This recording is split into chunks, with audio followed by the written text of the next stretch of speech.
Hosted by Ed Steer and Dan Bolter, Life in Digital explores the ever-changing media landscape with today's industry leaders. Matt, thank you very much for joining us, of course, on the Life in Digital podcast, and the first one of 2025 with us. So we're really, really excited to have you.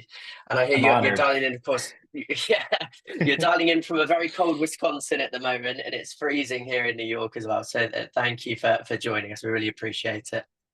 Yeah, absolutely. Thanks for having me. No problem at all.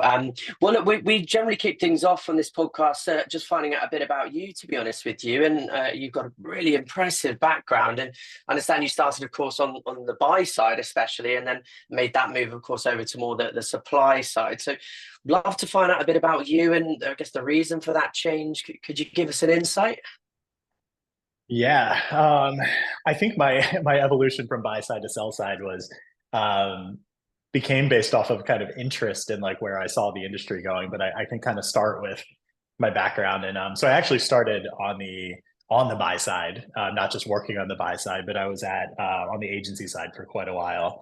My last stop on the agency side was at Spark. In the pretty early days of Spark, it was not quite the Spark that it is now, but I was there for a bit, and then moved over to kind of the ad tech side on selling to agencies.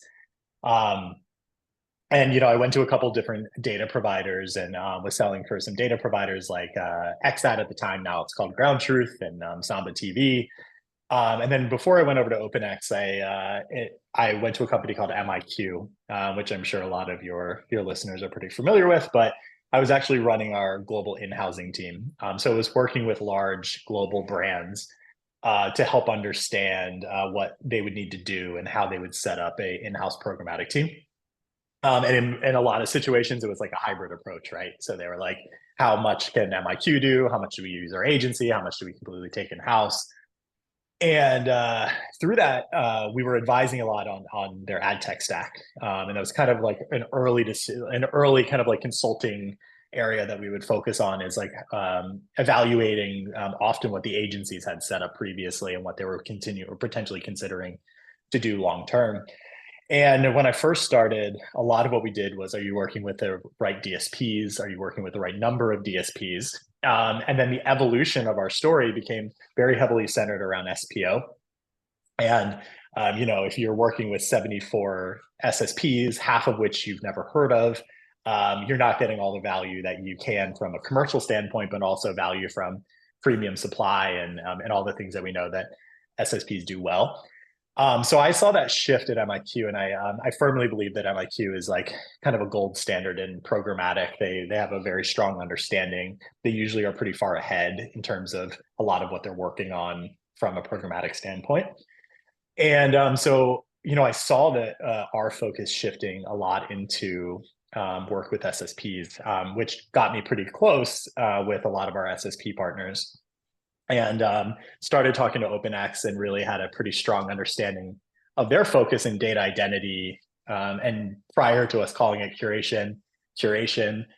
And I thought that there were some really innovative things doing that OpenX was doing, and probably more importantly, some custom things that OpenX is willing to do with partners like MIQ that would really bring value back to the advertiser. And that was really interesting to me because I thought that relationships with SSPs were often underdeveloped and potentially not as there's a lot of assets that SSPs have access to that I don't even think all the time SSPs understood that they have access to, that buyers, agencies, everybody loves.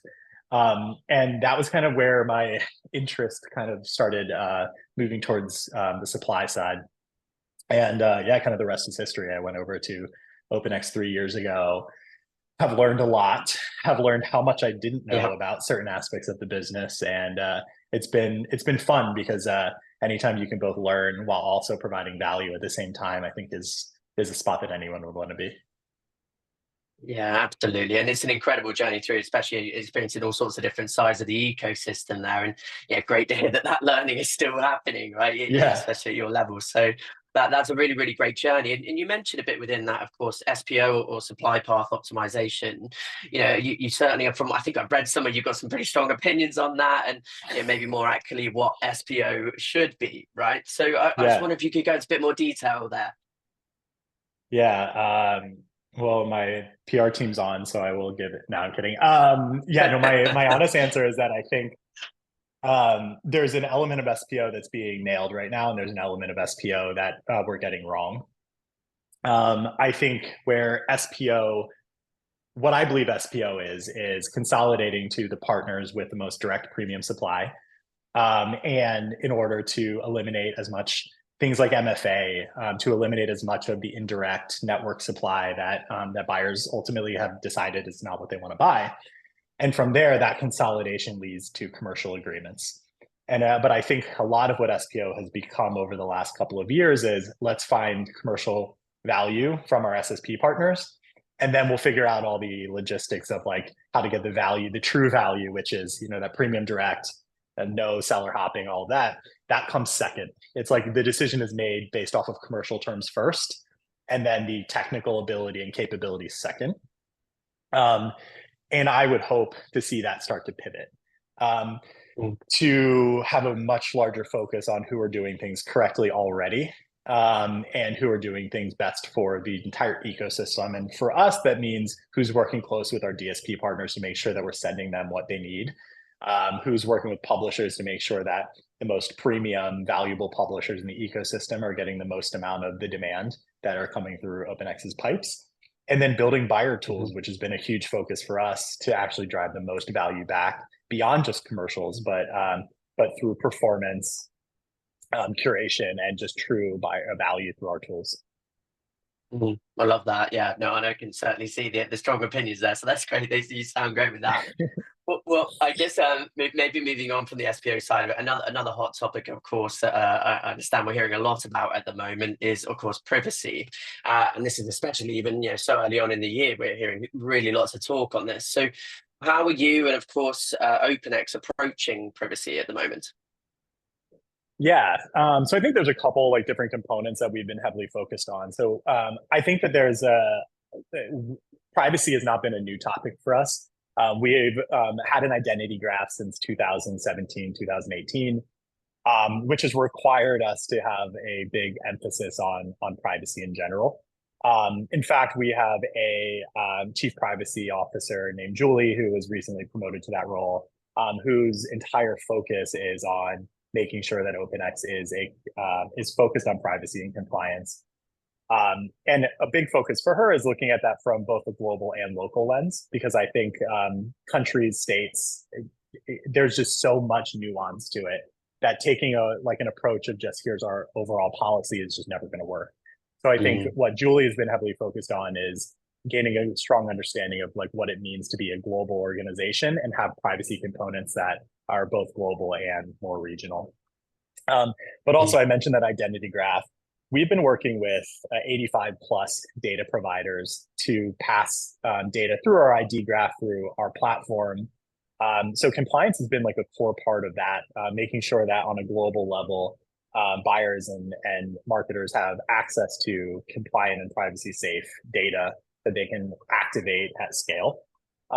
Again, that's the whole reason that we built that identity graph back in 2017 and have continued to put a lot of effort into our curation platform that has been, again, utilized by dozens of different data providers. In fact, like about 85 right now in different forms. And then I would also just say, for us, we consider it to be a competitive advantage. It's not something we're nervous about. I think we've been doing this for a while. We're very transparent about our privacy policies.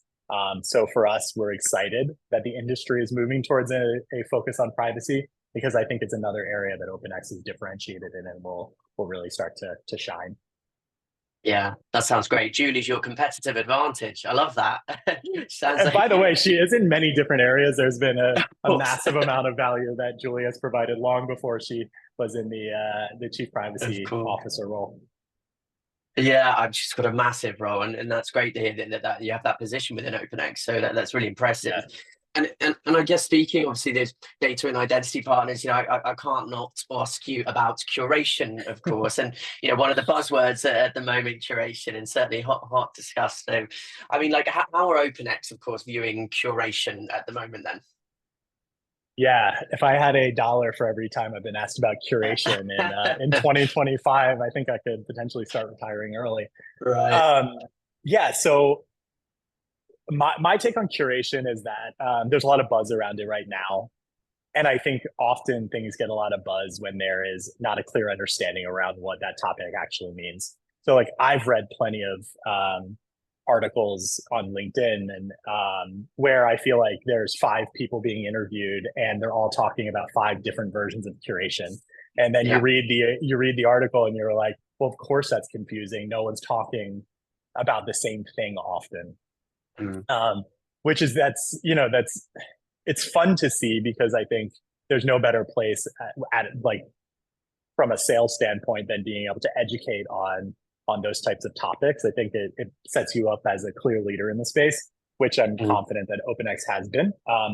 So I think curation has been a core part of our DNA for years now. So I talked about building that identity graph. I talked about the 85 data providers that have been utilizing our curation platform since then to power their programmatic, often power a lot of their programmatic business.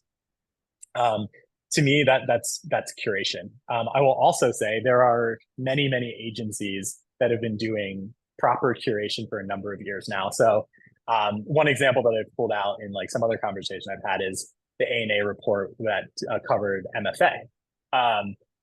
Prior to that, we were working with many different holding companies, independent agencies, and buyers direct on running exclusively off of allow lists, right? So they were much less worried about a report like that coming out because they had been working with their SSP partners at a level where they had already been curating what they wanted to buy through those allow lists.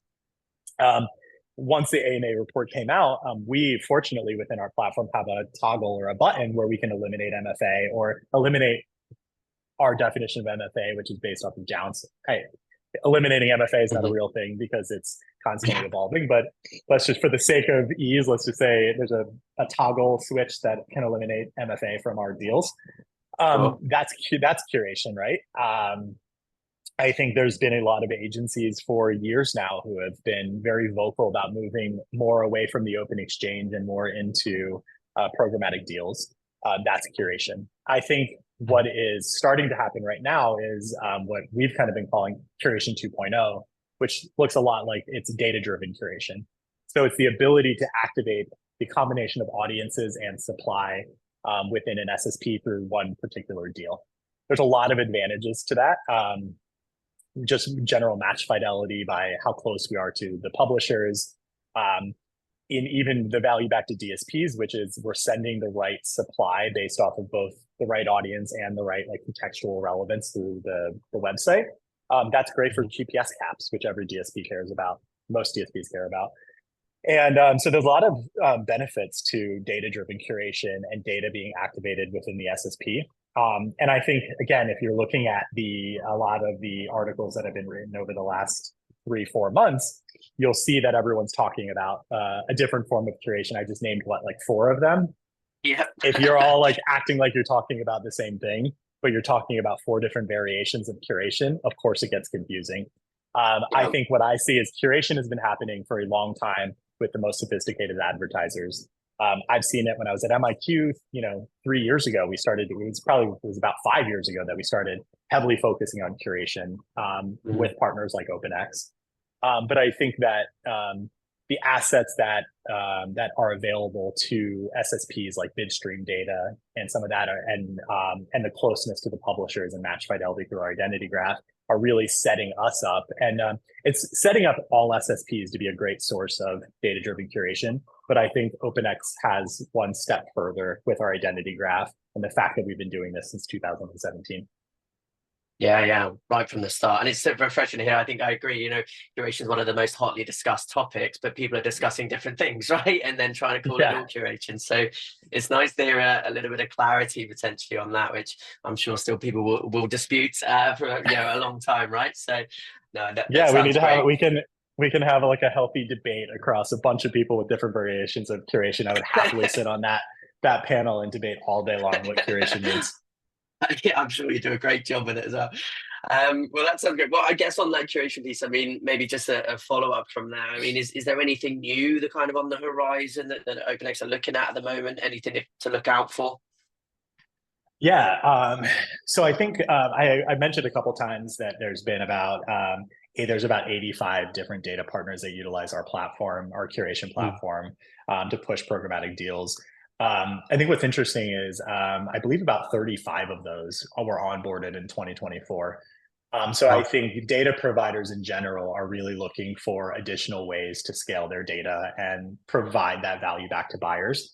So I think you'll continue to see a lot of premium data providers being onboarded through OpenX. So what we can currently do with many data providers now, we want to continue to be like a strong marketplace for data-driven curation. So that's a key priority for us. I would say global expansion in general is a huge focus for OpenX, and taking the assets that we have and that data-driven curation piece to a more global level is something that's a huge focus of ours. But I think probably what's more exciting or most exciting for me is that same platform that those 85 data providers have been utilizing for years now is actually something that we're starting to put in the hands of agencies. So agencies who are very bullish on curating their own supply, activating audiences in a smart way and often a more scalable way, are starting to utilize our curation platform to be able to do a little bit more self-serve work to push out programmatic deals to their DSP partners. So again, for us, we still believe that that there is a huge reason that there's a two-sided marketplace. We believe and see the value in DSPs. We see the value in SSPs. Our curation platform is a way to do, again, that data-driven curation and push that out to your DSP partners. So I think the most exciting opportunity that I see is for agencies and buyers to be able to take full advantage of the transparency and control that we're providing through our curation platform that, again, has been being utilized by partners for years now. It's not new. The bugs have been worked out. The experience is very strong within that platform, and the feedback that we've been getting from our agency partners has been really strong. And it's exciting to see how bought in.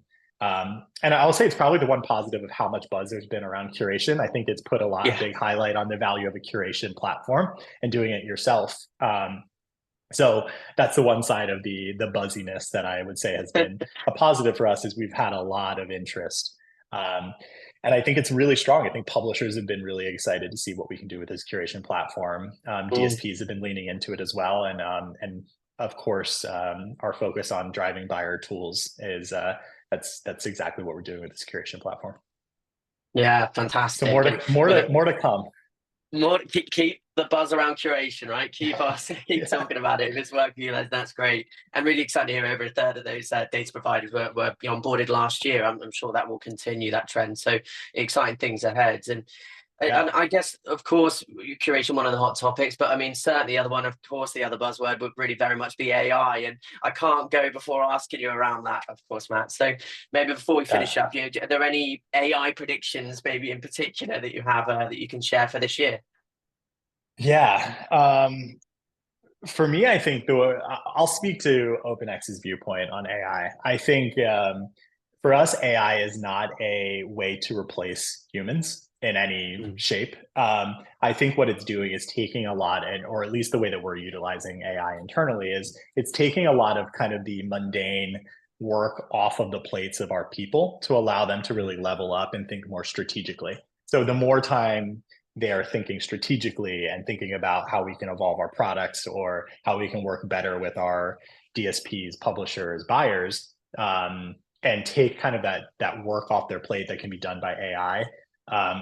In my opinion, that's a win-win. I think for the most part, and I think you can speak to this since you work a lot with people who are looking for new roles, is the more they can be thinking about the bigger picture and the more like innovative stuff, the better. And for us, we're bringing in a lot of tools and have a big focus on taking a lot of that day-to-day work off of their plates to allow them not to hire less, or it's actually just to hire people who want to be thinking differently and be pushing boundaries and innovating more. But in terms of like how we're utilizing AI to scale our business and work better with our partners. I would say we've also launched a product that is utilizing AI. We have an amazing data science team run by a woman named Anna, who Julie and Anna could both probably do a better job on this podcast than anyone else, because they are both amazing and have amazing viewpoints. But here I am, and they are. So what Anna has built is assets that utilize our bid stream data, which again is, in my opinion, some of the most valuable data within programmatic, to generate AI models that will actually drive performance. And that can be something as simple as a click-through rate all the way down to more of a business outcome. And for us, that's a great example of how we're utilizing AI. That's in essence AI-driven curation. So that's another area that we've leaned into pretty heavily, is how can AI be a main driver of curation in the future? Yeah, absolutely. It's so interesting to hear that. I think people are so scared about the threats of AI, and I hear you. AI is not there to replace. It's there to allow us to improve and focus on the real critical areas. And in previous podcasts, we've had people talking around about the fact that AI is here. AI is the future, and the quicker you can get on board that and use that as an asset to your business, the better you'll be. So it's really great to hear OpenX doing that. Yeah, for sure. Look, Matt, I really appreciate your time. It's been some amazing things that we've discussed here. So thank you so much for it. I know you've been doing a lot of podcasts, and people are obviously interested in hearing more about yourself and OpenX. There's plenty of content out there, but thank you for joining us here on The Life of Digital. We really appreciate it. Yeah, thanks for having me. And hopefully we can talk again soon. Sounds good. Thank you for listening to today's episode of Life in Digital. If you want to know more about our guest or any of the topics that we covered today, you can find out more in our show notes and on our website.